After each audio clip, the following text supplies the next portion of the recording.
শেখ হাসিনা ভারতে গেছে গুদ মারাতে, নেই সে তো আজ কোনো খবরে। ডালিমের অর্ডারে শেখ মুজিবর আজ ঘুমিয়ে আছে যে হাই কবরে।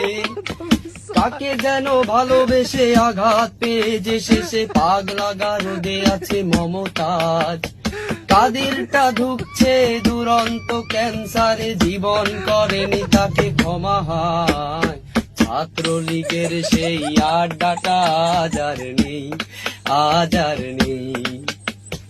কোথায় হারিয়ে গেল সিঙ্গারা কোকের দিন সেই, আজ আর নেই। লা লা লা লা লা লা লা লা লা লা লা লা, পলা রে পলা। চাচা গানের জন্য আসলে অস্কার দেওয়া উচিত। চাচা দা বেস্ট।